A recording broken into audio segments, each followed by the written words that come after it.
Since relatively not long ago, journalists have finally begun to show on TV bits and pieces of the life of a country close to the entire world. North Korea. Previously, only a few citizens of the USSR and China had access to this place. Let's take a closer look at how people live in North Korea, and yes, for many of you, this is rather shocking. So we'll discuss North Korea today and its society. Secret Chronicles here. Let's continue.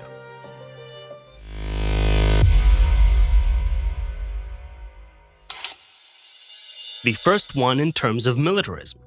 As a percentage of the population, North Korea's army is the absolute first in the world, and its ballistic missile development program is in no way inferior even to China's one. In the field of production of various ammunition, drones, submarines, and naval vessels, it is at the same level.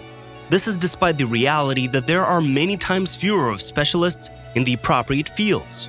And in North Korea, there is an official university that graduate combat hackers. But why does Joseo, as North Koreans often call themselves, need all of this? Is it because they are afraid of being attacked all of a sudden? Certainly, yes. And that explains it all. That's why such militarism. And then we will talk about the means by which we have to ensure that literally every citizen of the DPRK remains a loyal patriot during a possible war. Green, blue, and red. Well, in order to make it profitable for the tops of North Korea to remain an uncompromising patriot of the country at every second, which means honoring the leader, the party, and army of the DPRK, total segregation of the population has been invented here and plays a role here pretty much everywhere they go. Each misconduct is noted in your identity document. Of course, everything is immediately entered into the database, and there is no point in forging the paper later. As a result, all the people of the People's Democratic Republic are divided into greens, blues, and reds. Let's discuss a little further. In the green zone, there are citizens who prove their dedication to the state every day. In blue, there are people who are not eager to become excellent students and maybe have already committed a couple of local sins. Well, of course, not of a principled nature. Finally, in the red zone, there are criminals, fugitives suspected of, firstly, in disloyalty or simply disrespect for the current regime. The greens are terribly afraid to fall down to the blues category, and the blues are afraid to go down to the reds category. The standard of living in each of these three strata differs, and differs dramatically. Yes, these are the three different worlds within the DPRK. How do people of the first two colors live? The Greens, obviously party members, the government, employees of departments for trade relations with the outside world, officers of the army and special services, chiefs, official functionaries and leaders of production in the leading sectors of the economy, people who drive progress in all spheres of life, live far better than the middle class in the most economically developed countries of the world. There are shops and service points exclusively for green strata, which is like only they are in the DPRK who deserve this kind of treatment. Blues are the majority of the country's population. Most of the shops and public points are just for them. In principle, today it is already worth killing the myths that they all wear the same haircut and clothes of the supreme leader. In fact, everyone dresses as they please. There is a clear list of all the things you cannot wear, so no one bothers anymore. Some things, even food products, are unfortunately not available to these people either. And we don't even mention transportation. However, almost every family can afford to buy an 80-year-old truck, where it's possible to use burning wood instead of gas. But it's in case if you find someone to buy from. In fact, even blue people, well, most of them, can't afford a smartphone. They have to use button mobiles. This is at the time when almost all Greens gadgets on the country are ultra-modern. In all other respects, the blues are no different from us, except that you should obey a whole bunch of different, seemingly completely unnecessary rules and also work not 5 but always 6 days a week, not forgetting that once a month one working day is a volunteer day. Only skyscrapers for filming, that's where Greens live. Broadcasters and presenters were allowed to walk around the capital center, where of course only Greens live. There were no blue ones in the frame.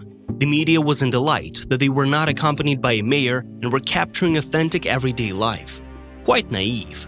Here, according to one of the unwritten laws, the residents themselves are obligated to keep an eye on everyone who turns on the cameras, in any case shortly after the mayor appears. And if they were taken somewhere from the center of Pyongyang, it would definitely be possible only with the guide, with the woman who does not ask, but insists that you can go here and you can't go there. You can film this and not this, etc. Thus, it is impossible to order a plain taxi for a foreigner. A taxi driver, under penalty of criminal punishment at the sight of a foreigner, must call the same exact mayor who will take this group in his hands. That is, he will bring you back to the green ones.